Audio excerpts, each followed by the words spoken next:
Hyderabad cricket association కార్యదర్శి జీవన్ రెడ్డి ఎన్నిక చెల్లదని Telangana cricket association కార్యదర్శి గురవారెడ్డి ఆరోపించారు. రంగారెడ్డి జిల్లాకు చెందిన ఆక్స్ఫర్డ్ బ్లూస్ అనే క్రికెట్ క్లబ్ను అక్రమంగా హస్తగతం చేసుకుని జీవన్ రెడ్డి కార్యదర్శిగా పోటీ చేశారన్నారు. బీసీసీఐ అనుమతులు లేకుండానే టీ20 లీగ్ నిర్వహించి నిధులు మళ్లించేందుకు సిద్ధంగా ఉన్నారని గురువారెడ్డి ఆక్షేపించారు. ఎలాంటి అనుభవం లేని ఇంతియాజ్ను సీఈఓగా అంబుడ్స్మన్ ద్వారా అధ్యక్షుడు అమర్నాథ్ మొన్న జీవన్ రెడ్డి ఏకపక్షంగా కార్యదర్శిగా ఎన్నికయ్యారని ఆరోపించారు. సెలక్షన్ కమిటీకి హెడ్గా అంబటి రాయుడు స్నేహితుడు ఈవెంట్ మేనేజర్గా ఉన్న నిరంజన్ను నియమించడంపై తీవ్ర అభ్యంతరం వ్యక్తం చేశారు. అక్రమాలకు పాల్పడుతున్న హెచ్సీఏ ఎపెక్స్ కౌన్సిల్ను రద్దు చేసేలా సీఎం రేవంత్ రెడ్డి బీసీసీఐ జోక్యం చేసుకోవాలని గురువారెడ్డి డిమాండ్ చేశారు.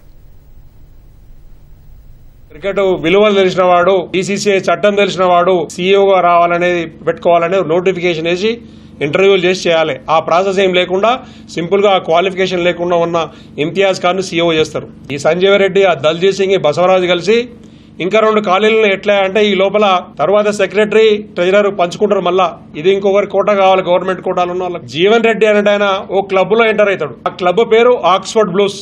ఎలక్షన్ అనేది రిస్కీ ఉంటుంది. అందరూ కలిపి ఆ అనుభవం లేని వ్యక్తిని మేము గైడ్ చేయడానికి మమ్మల్ని కూడా గవర్నింగ్ కౌన్సిల్ లో తీసుకుంటే మేము గైడ్ చేస్తామని చెప్పిండు ఆయన ఆన్ రికార్డ్. ఏదండి, నెల రోజులు ఇంతవరకు సిట్ ఎందుకు వేయలే? 600 కోట్లు గాయబడుతున్నాయని మనం ఆధారాలతోటి 10 ఏళ్లలో ఎంత పోయిన ఆధారాలతో సిఐడికి సబ్మిట్ చేసినాం.